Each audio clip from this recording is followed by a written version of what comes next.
Hello, data folks. Thanks for joining me again on this channel dedicated to data and IT professionals. In our previous video, we went through the step-by-step process of installing Airflow on Windows using the lightweight Ubuntu terminal environment. That approach works well, but I know a lot of you prefer something quicker and easier, almost like a one-click installation. In fact, this is how most organizations handle Airflow setups, because this script-based approach provides consistency and repeatability. So, in this video, we'll cover just that, the quick and easy way to set up Airflow. Now, before we start, we'll be using the lightweight Ubuntu terminal app. If you already have Ubuntu installed, you're all set. Just open it up and follow along. But if you don't have it yet, head over to the Microsoft Store and install it from there. After installation, open the app.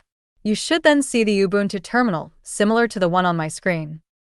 We'll need to create two script files. One script will set up the environment and install Airflow for you, and the other will start Airflow and its components. Both of these scripts are available in my GitHub repository, and I've provided the link in the video description, so you can grab them directly from there. Let's create the setup script first. Please copy the script from the repo. I'm installing Airflow version 3.0.6, and I'm using the supported Python version 3.12. But I highly recommend that you always check the official Apache Airflow project page on PyPI, because the versions do change from time to time. You can find the latest Airflow version number directly from the PyPI page. And right there on the same page, over here you'll also see which Python versions are supported.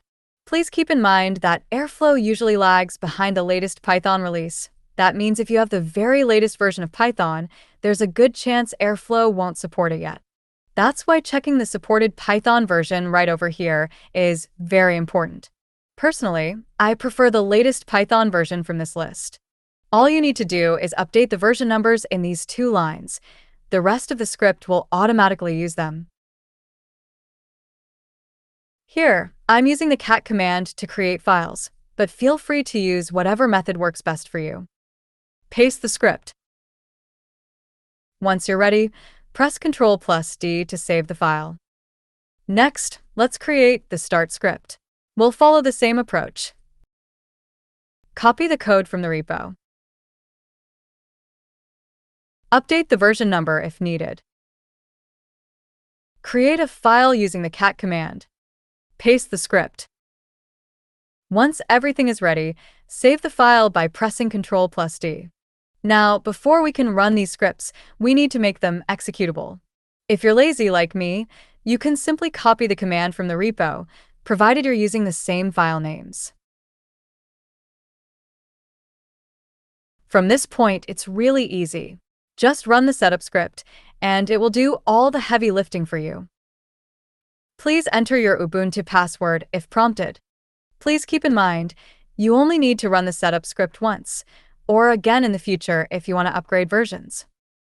The installation has now completed successfully. Next, simply run the start script. Unlike the setup script, the start script needs to be run every time you restart your machine or whenever you want to launch Airflow.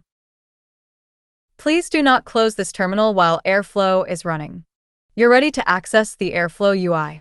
Open a web browser on your Windows machine and go to localhost on port 8080. Your login credentials are shown in the terminal output from the start script, so just copy them from there.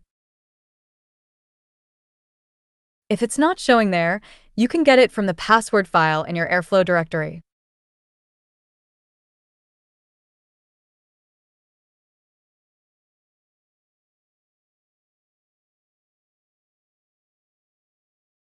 Here you go. Your fully functional Airflow is ready to explore. If you want to learn how to disable these example DAGs and start developing your own, check out the video link in the description. That's all for today. If you found this video helpful, please give it a thumbs up and hit the subscribe button to stay up to date with our latest content. Thanks for watching.